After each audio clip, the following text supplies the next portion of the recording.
Na antiga Atenas, Diógenes vivia em um barril com cães, sem possuir nada além de sua liberdade. Quando Alexandre, o Grande, ofereceu a ele qualquer coisa que seu coração quis, o filósofo simplesmente respondeu: "Saia do meu sol." Alejandro mais tarde confessou: se não fosse Alejandro, ele gostaria de ser Diógenes. Mas há algo que não conta sobre essa história. Os impérios controlados pela Alejandro comandavam exércitos, conquistaram nações. E, no entanto, ele invejava um sem-teto que morava em um barril. Por quê? Porque Diógenes possuía algo que toda a riqueza de Alexandre nunca poderia comprar: soberania absoluta sobre sua própria existência. E há uma razão pela qual essa história foi enterrada há séculos. Veja bem, há um padrão oculto na história. As mentes mais brilhantes, os criadores mais perigosos, os construtores de impérios que mudaram tudo, todos compartilharam um segredo. Um segredo tão poderoso que a sociedade moderna passou décadas convencendo você de que é um fracasso, um sinal de incompletude. E se tudo o que eles lhe disseram sobre isso fosse o contrário? E se o que foi ensinado a temer, a escapar, fosse realmente a fonte final de poder? Aqui está a pergunta que o perseguirá. O que aconteceria se eu lhe dissesse que esse caminho para o qual todo mundo o empurra não leva à plenitude, mas a uma armadilha perfeitamente projetada? Federico Nietzsche entendeu isso. Propuseram um teste brutal: o retorno eterno. Se você tivesse que viver sua vida de novo para toda a eternidade, você o escolheria? A maioria das pessoas volta horrorizada. Eles estão vivendo o roteiro de outra pessoa, assumindo os compromissos de outra pessoa, construindo a versão bem-sucedida de outra pessoa. Mas há outro tipo de homem: o cara que olha para essa pergunta e sorri.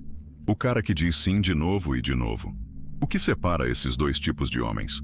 O que os grandes filósofos sabem que o resto de nós não é? É necessário ter caos dentro de si para dar à luz uma estrela de dançarina. Nietzsche diz que a maioria das pessoas é sonolenta seguindo scripts escritos por outros. O casamento geralmente representa a rendição definitiva, uma promessa de ser previsível e domesticada. Mas é aqui que fica interessante. O Übermensch, a visão de potencial humano de Nietzsche, não é um super-herói cômico. Ele é o indivíduo com coragem de criar seus próprios valores, de viver além das categorias convencionais, para se tornar sua própria autoridade moral. E isso requer uma solidão fundamental. Não solidão como abandono, mas a solidão como condição. Há uma enorme diferença. A solidão como abandono é a doença de homens incompletos que são definidos pelos olhos dos outros. A solidão como condição é o habitat natural dos criadores, o espaço onde o verdadeiro poder nasce. Ele considera Arthur Schopenhauer um dos maiores filósofos da história, solteiro, vivendo com precisão quase monástica, escrevendo de manhã, caminhando à tarde, passando as noites com livros e seu amado caniche. Os críticos o chamavam de misantrope, mas Schopenhauer sabia algo profundo. Um homem só pode ser ele mesmo quando está sozinho. E se você não ama a solidão, não amará a liberdade. Pense sobre isso. Napoleão conquistou a Europa se as noites tivessem passado procurando a aprovação de Josefina para seus planos de batalha. Einstein revolucionou a física se ele tivesse priorizado as noites de nomeação acima de suas revelações transcendentais. O homem casado deve traduzir cada ambição através do entendimento, medos e limitações de outra pessoa. Mas o homem solteiro, sua visão é pura, não diluída e perigosa. O casamento exige compromisso onde a grandeza exige condenação. Requer consenso onde a inovação requer visão única. Ele pede que você seja metade de algo quando você nasceu para ser inteiramente você mesmo. A vontade de poder, a força impulsora de existência, de acordo com Nietzsche, flui de maneira diferente em indivíduos solitários. Em vez de canalizar nas negociações de relacionamento, é derramado diretamente na criação, conquista, autoinsuficiência. Este caminho não oferece validação externa. A sociedade não fornece medalhas para o autocontrole. O homem casado recebe feedback constante: aprovação, desaprovação, orientação, resistência. O homem solitário deve se tornar sua própria bússola, juiz, inspiração. E aqui está o paradoxo. Exatamente é aí que nasce a grandeza. O próprio Nietzsche nunca se casou, canalizando sua natureza apaixonada em uma filosofia que ainda sacode o mundo. Seu amor fati, Love of Destiny, foi possível porque seu destino era inteiramente sua própria criação. Mas é isso que acontece quando você realmente abraça esse caminho. A morte o esconde agora nas sombras entre as batidas, atrás da sua próxima respiração. Os estoicos o conheciam e o usaram como combustível para a alma. Mori memento. Lembre-se de morrer. Não é uma obsessão mórbida, mas combustível para foguetes. Quando você realmente entende que o tempo é finito, tudo muda. Todo momento gerenciando as emoções de outra pessoa se torna um momento roubado para o seu próprio futuro. Marco Aurélio governou o maior império da história humana. No entanto, suas profundas intuições surgiram de meditações privadas. Somente com seus pensamentos, lutando com o peso da existência, ele descobriu verdades que os homens casados nunca encontram. Eles estão muito ocupados negociando quem tem que lavar a louça. Você tem poder sobre sua mente, não sobre eventos externos. Dê a si mesmo e você encontrará força. Mas aqui está o problema dos relacionamentos modernos. Ele tenta explicar isso a um homem casado cuja paz depende do humor de seu parceiro, cujo dia ele descarrega dramas relacionais, cuja energia mental é constantemente drenada, mantendo o mundo emocional de outro. O homem solteiro vive de acordo com a dicotomia de controle, concentrando sua energia no que ele pode influenciar, pensamento, ações, respostas, enquanto libera todo o resto. O homem casado viola esse diariamente, exaustivo, controlando as coisas fundamentalmente fora de seu poder. Os sentimentos, as reações e as escolhas de outra pessoa. Ouça isso com cuidado. Sócrates, possivelmente o homem mais sábio da história, era casado com Jantipa, famoso por sua linguagem aguda e suas infinitas queixas. Quando perguntado por que ele suportou sua natureza difícil, Sócrates respondeu: se você pode se dar bem com ela, poderá se dar bem com alguém. Veja o que ele não disse. Ele não disse que ela o deixou mais feliz ou o completou. Ele tentou o casamento como um treinamento filosófico, uma prática de resistência para pessoas difíceis. É isso que você quer?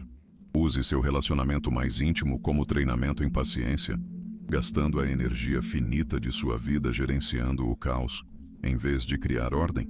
É isso que os estoicos entendiam e os homens modernos esqueceram. A verdadeira paz vem de dentro. Não pode ser negociado com outra pessoa ou mantido através do compromisso. É alcançado através do auto-controle, que requer atenção focada, algo impossível quando você constantemente reage ao clima interno de outra pessoa. Epicteto ensinou que somos atores em um trabalho, mas apenas escolhemos como desempenhar nosso papel. O homem casado aceita um papel que requer desempenho constante para um público de um. O homem solteiro escreve seu próprio trabalho. O imperador estoico acorda antes do amanhecer, não porque alguém precisa, mas porque ele tem um emprego que exige a clareza que só vem da atenção total, de uma mente que pertence inteiramente. Quando você entende que sua paz é apenas sua responsabilidade, quando você para de subcontratação de estabilidade emocional para outra pessoa, você se torna inabalável. Não porque nada pode machucar-lo, mas porque nada pode controlar-lo. E essa diferença é tudo. Você está de pé em um vasto deserto sem mapa, sem GPS, sem guia. Somente você, o horizonte infinito e o peso esmagador da liberdade absoluta. Cada endereço é possível, cada escolha é sua, cada erro inteiramente sua culpa, cada triunfo completamente sua criação. Esta é uma angústia existencial. Reconheça que você está condenado a ser livre, como disse Sartre. A maioria das pessoas foge gritando desse reconhecimento direto para a confortável gaiola do casamento, onde as eleições são negociadas, as estradas são predeterminadas, a liberdade é trocada pela ilusão de segurança. Mas e se essa angústia não fosse um problema para resolver, mas um presente para abraçar? Jean-Paul Sartre entendeu algo que escapa da maioria dos homens. A existência precede a essência.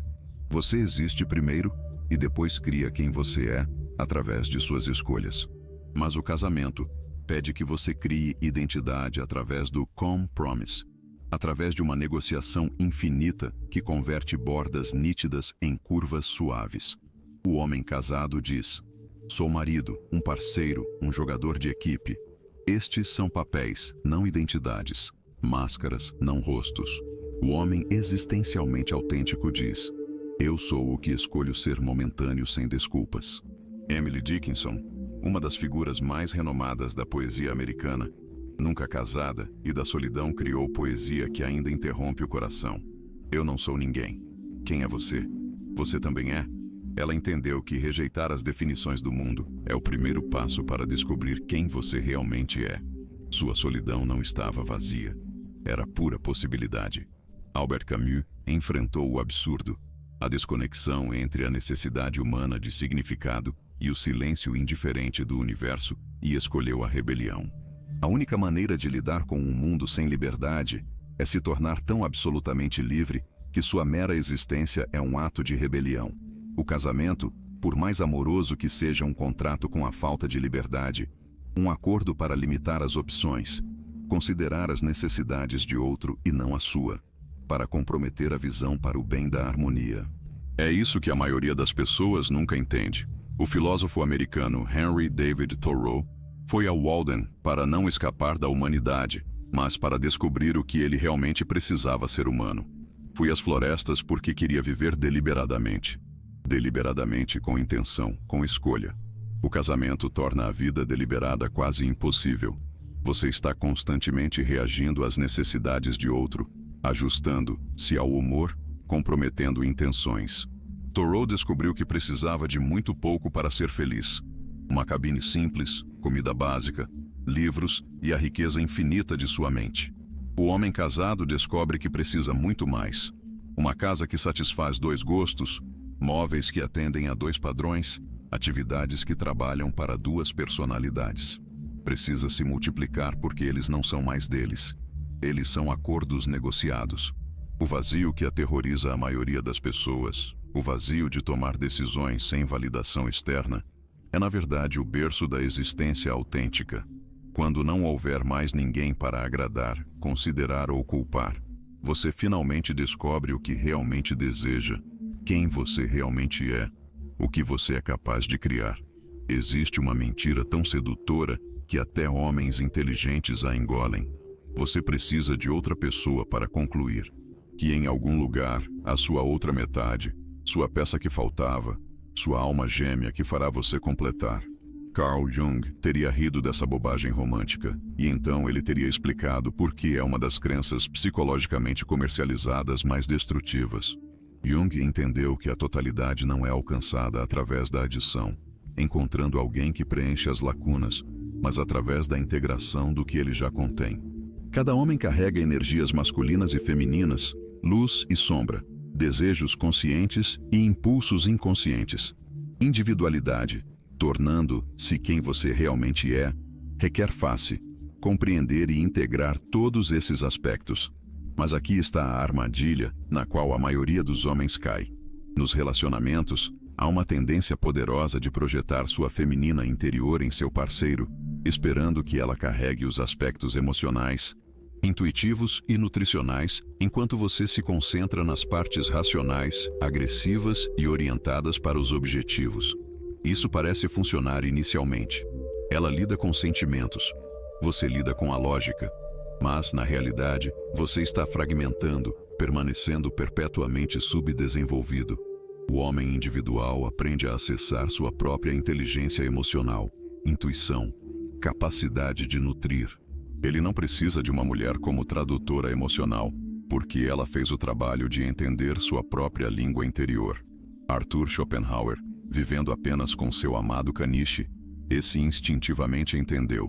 A solidão é o destino de todas as grandes almas, escreveu ele, não como punição, mas como um reconhecimento de que a grandeza requer um eu impossível, e conhecimentos quando reage constantemente ao material psicológico de outro. Os aspectos da sombra que você rejeitou ou suprimiu se tornam particularmente perigosos nos relacionamentos, porque você começa a ver sua escuridão em seu parceiro, em vez de assumir você mesmo. O homem casado culpa seu parceiro por ser muito emocional, exigente, irracional, quando muitas vezes encontra o reflexo de sua própria vida emocional desconhecida. Mas o homem que vive só deve enfrentar sua sombra diretamente. Não há mais ninguém para culpar, nenhuma projeção de transportar. Quando você está com raiva, você deve perguntar o porquê. Quando estiver triste, sinta completamente. Quando você estiver com medo, entenda a fonte. Esse compromisso direto cria uma totalidade genuína.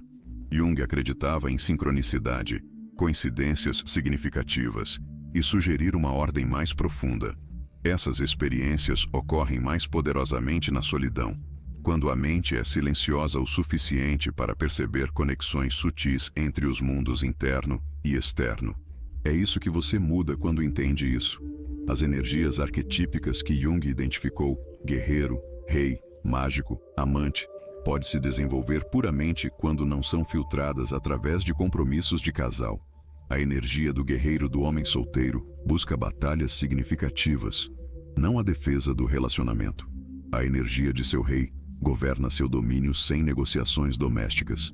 Sua energia mágica explora mistérios profundos, sem distrações. Sua energia amante abraça a própria vida, não apenas uma pessoa. Jung entendeu: o privilégio de uma vida é se tornar quem você realmente é. Mas quem realmente não é metade de um casal. É um ser humano completo e integrado, capaz de ficar sozinho, pensando de forma independente, criando de toda a sua profundidade psicológica. O homem casado procura a totalidade através da união. O homem individual descobre que nunca esteve incompleto, apenas sem treinamento para acessar todo o seu espectro psicológico. O poder não é o que a maioria dos homens pensa. Eles imaginam dinheiro, músculos ou dominam os outros através da força. Mas aqueles que realmente entendem o poder sabem algo diferente. O verdadeiro poder é se mover em todo o mundo sem revelar sua mão, alcançando objetivos, enquanto outros permanecem inconscientes de que foram superados. E o casamento é fundamentalmente incompatível com esse poder estratégico.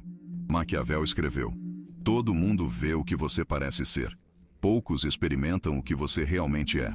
Mas o casamento exige o contrário: transparência psicológica em relação a outra pessoa. Essa transparência, embora emocionalmente satisfatória, é estrategicamente desastrosa. O homem casado tem uma fraqueza explorável, alguém que se importa mais do que ele. As decisões não são mais puramente estratégicas. Eles são filtrados através da consideração dos efeitos no casal. Os riscos são limitados pela responsabilidade por outro. Os movimentos são previsíveis porque se adaptam às necessidades de outra pessoa. Mas o homem solteiro, ele é um fantasma na máquina.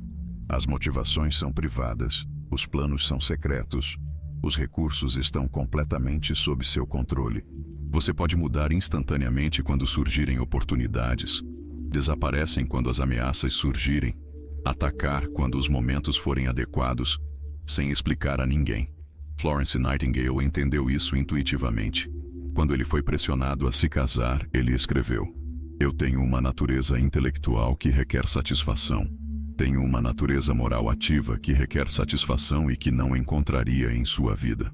Ele reconheceu que sua missão de revolucionar os cuidados médicos exigia uma dedicação focada que o casamento comprometesse.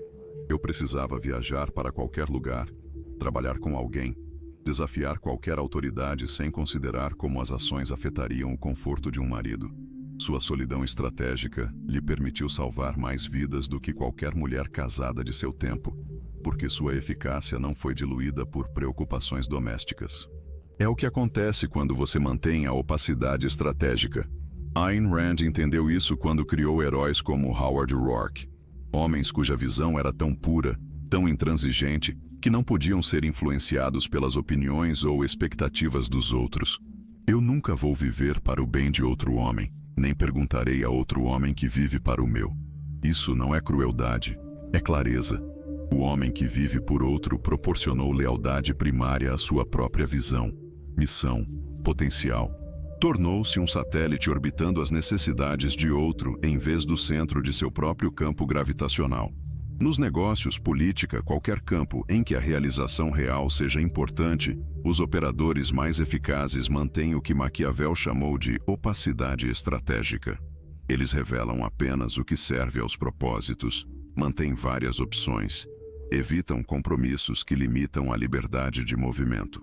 O homem casado assumiu o compromisso final, prometendo considerar o bem, estar de outro em cada decisão importante. Essa promessa, por mais nobre, é uma responsabilidade estratégica. Os inimigos sabem exatamente como pressioná-lo. Os concorrentes conhecem os pontos fracos. Os aliados sabem que isso pode ser influenciado através de apegos emocionais. A lealdade do homem solteiro é para sua missão, a visão, chamada. Essa abordagem singular cria uma pureza de intenção que é atraente e aterrorizante. As pessoas não sabem como manipular alguém que não precisa de aprovação, não requer conforto ou se sente limitado às expectativas. Há um preço para ver claramente. Pense profundamente. Rejeitar mentiras confortáveis. Esse preço é solidão. Não o isolamento amargo dos rejeitados, mas a separação escolhida daquele. Eles entendem verdades que os outros não estão prontos para ouvir. Nietzsche o chamou de fardo das grandes almas. A inevitável solidão de se recusar a viver no nível intelectual e emocional das massas. A maioria dos homens nunca enfrenta esse fardo porque nunca se desenvolve na medida em que se tornam necessários. Eles estão contentes com pensamentos médios, metas médias, suposições médias sobre a vida. Mas o homem que tentou a verdadeira filosofia, que lutou com as questões finais, que ele viu através das ilusões confortáveis que a maioria das pessoas precisa funcionar, descobre que muito poucos podem encontrar onde ele realmente vive mental e espiritualmente. É por isso que as maiores mentes da história permaneceram relacionamentos solteiros ou mantidos que eram associações intelectuais em vez de fusões emocionais. Eles entenderam que seu verdadeiro trabalho, aumentando a compreensão humana, exigia energia mental que inevitavelmente fragmentou a vida doméstica. Schopenhauer passou dias escrevendo filosofia, dissecando a natureza humana com precisão cirúrgica. As noites lendo literatura em várias línguas, estudando a sabedoria oriental, contemplando a natureza fundamental da realidade. Sua rotina era monástica, não porque ele odiava pessoas, mas porque amava a verdade em vez de conforto, sabedoria mais do que calor. O filósofo casado enfrenta uma escolha constante: explorar as questões mais profundas de existência ou investir energia mental na manutenção da harmonia do relacionamento. Persegue ideias que possam revolucionar a compreensão ou deixar de lado pensamentos revolucionários para ajudar o casal a processar seu dia. Eles parecem pequenos compromissos, mas se acumulam. Cada conversa sobre listas de compras é energia mental não usada em problemas filosóficos. Cada sessão de processamento emocional é uma abordagem criativa desviada das ideias revolucionárias. Cada responsabilidade doméstica é roubada que somente ele pode fazer. Nikola Tesla nunca se casou e da solidão deu à humanidade a tecnologia atual e sem fio alternada. Ideias sobre energia que ainda estamos descobrindo. Quando perguntado por que ele permaneceu solteiro, acho que não há nenhuma emoção que possa atravessar o coração humano como o que o inventor sente quando vê alguma criação do cérebro se desenvolvendo com sucesso. Tesla sabia que certas formas de criação exigem dedicação total. Eles exigem não apenas horas de trabalho, mas horas de sono. Não apenas atenção consciente, mas processamento indigno. O casamento, por mais que amoroso, divide essa dedicação. É isso que as massas nunca entendem. O filósofo não evita o casamento porque não pode amar. Evite porque adora outra coisa. O cientista não permanece solteiro porque é antissocial. A solidão oferece um compromisso mais convincente com a realidade do que o compromisso social. O artista não escolhe a solidão por medo de privacidade. Ele descobriu a intimidade com a própria existência, pois a associação diluiria. Virginia Woolf, a famosa romancista, escreveu: "Uma mulher deve ter dinheiro e uma sala para escrever ficção. Mas não se trata apenas de dinheiro e espaço. Isso é liberdade psicológica para seguir os pensamentos onde quer que eles carregam. Passe horas em contemplação sem alguém se perguntando onde você está. Priorize o trabalho de pensamento invisível sobre a manutenção visível do relacionamento. A grande alma aprende a se sentir confortável com o mal. Entendidos. As pessoas assumem que estão sozinhas, incompletas, com medo do amor. Aprenda a não explicar, porque a explicação requer a redução de escolhas profundas, para termos que as mentes comuns possam entender. E tão inevitavelmente distorceu a verdade. Descubra que a solidão não é a ausência de conexão, mas um tipo diferente de conexão. Relacionamento direto com a verdade, beleza, compreensão, as correntes mais profundas da existência. Essa conexão a alimenta de maneiras que o relacionamento humano, por mais amoroso que não possa corresponder. Você está na encruzilhada agora. Todo momento lendo essas palavras é um momento de escolha que ressoa durante cada dia restante da sua vida. Em uma estrada, há um roteiro que eles escreveram para você. Encontre alguém, se apaixonar, seguir, construir uma vida juntos. Compromete as bordas nítidas para o bem de harmonia. Negociar sonhos através dos medos de outra pessoa.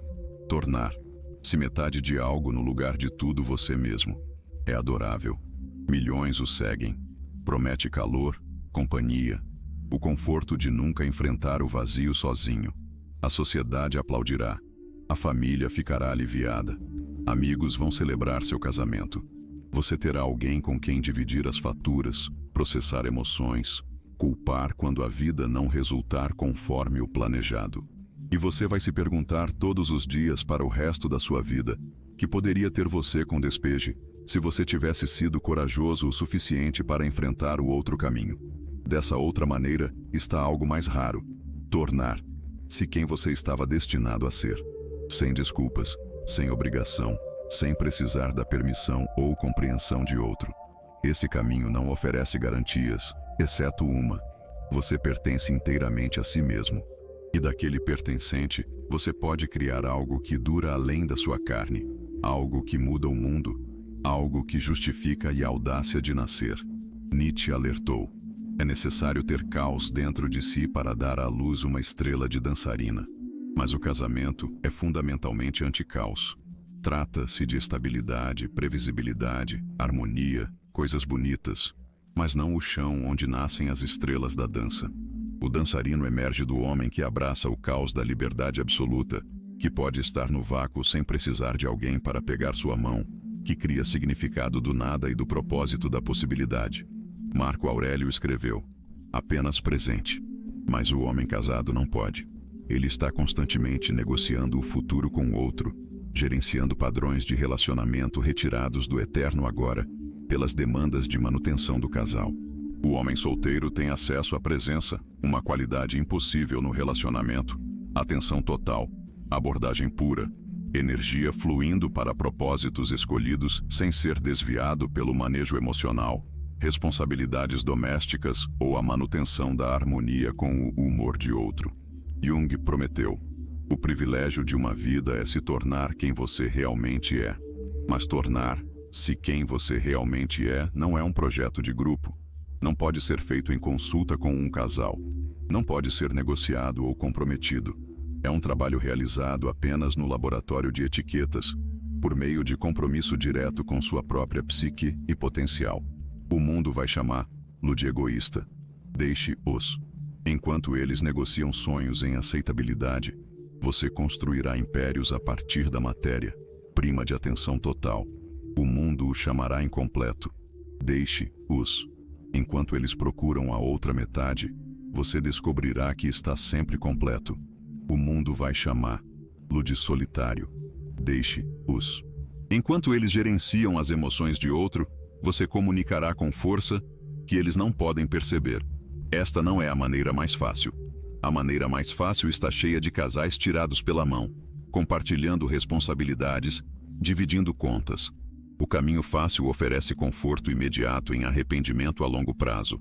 O caminho difícil, a solidão escolhida, a propriedade radical de si mesmo, recusando-se a fornecer soberania devido à ilusão de completude.